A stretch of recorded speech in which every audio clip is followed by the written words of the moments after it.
Sou o Dr. Luiz Eduardo Campos de Carvalho, sou médico, ginecologista e especialista em reprodução humana.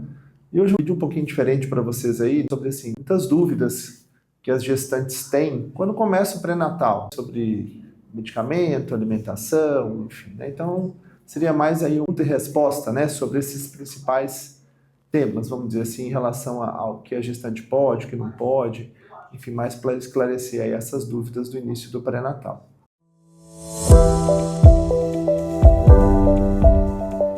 Luiz, posso fazer algo de suplementação?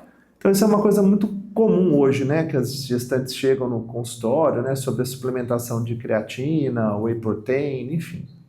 Na verdade, assim, né, a creatina, por exemplo, os estudos mostram que aparentemente não faz mal, né, mas na verdade não existe uma resposta definitiva para isso. Aparentemente não faz mal a suplementação, alguns estudos mostram que talvez poderia ter até um benefício em relação ao metabolismo do bebezinho. É só o cuidado aí de fazer uso de uma forma correta, em exageros, né. Em relação à suplementação de whey protein, né, que hoje é muito comum. Na verdade, se a mulher, a gestante, ela se alimenta adequadamente, né, ingerindo proteínas, né, carne, ovos, leite, na verdade seria algo desnecessário. Talvez tenha algum sentido, eventualmente, aquela paciente que não tenha, né, essa suplementação natural, vamos dizer assim, na sua alimentação. Existe algum alimento abortivo? Isso é uma outra dúvida muito frequente, né, sobre, existe algum alimento que causa aborto, canela, chá, enfim, de alguma coisa? Na verdade, não, né? Isso aí é mito. Na verdade, não existe nenhum alimento que cause aborto da forma como as pessoas falam. Isso é algo, na verdade, que existia isso aí, muita história sobre essas questões. Então, de uma maneira geral, assim, não existe nenhum alimento efetivamente que a mulher vá usar que pode causar aborto, né? Na maioria das vezes, a grande causa do abortamento, na verdade, 90% a 95% das vezes, é um embriãozinho que não é bom, né? Não tem nada a ver diretamente, por exemplo, com o uso de alguma alimentação.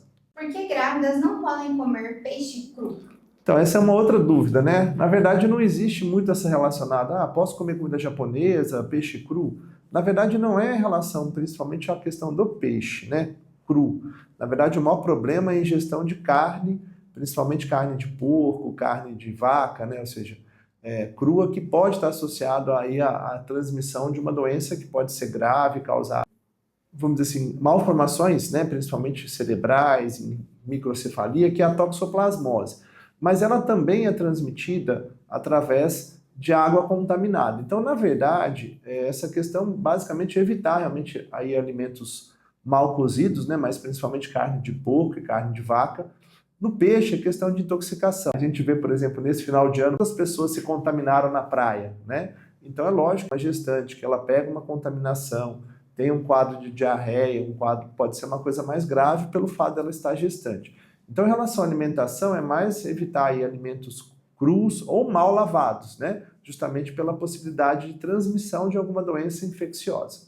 Ter relações sexuais durante a gravidez é prejudicial para o bebê? De forma alguma, né? Então, isso é uma outra coisa que muitas pessoas têm dúvida, né? Se pode ou não pode ter relação sexual durante a gravidez. Na verdade, não existe nenhum risco para o bebezinho. Lógico, a não ser que eventualmente tenha algum sangramento, algum desconforto, aí obviamente que não deveria ter relação, porque eu preciso avaliar o que possa estar acontecendo.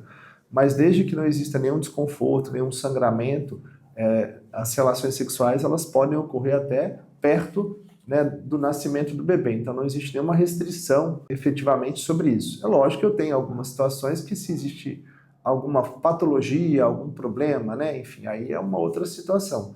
Um desses problemas, por exemplo, é quando eventualmente aquela paciente existe uma situação em que, por exemplo, ela tem aí um risco maior de parto prematuro, com o colo encurtado. Aí, eventualmente, eu deveria evitar de ter relação sexual, mais pelo impacto, enfim, que isso poderia prejudicar. Mas numa gestação usual sem risco, não existe nenhum tipo de restrição em relações sexuais. Bom, se você gostou desse assunto, gostou desse vídeo, indique para algumas pessoas. Não fez inscrição, faça inscrição no nosso canal.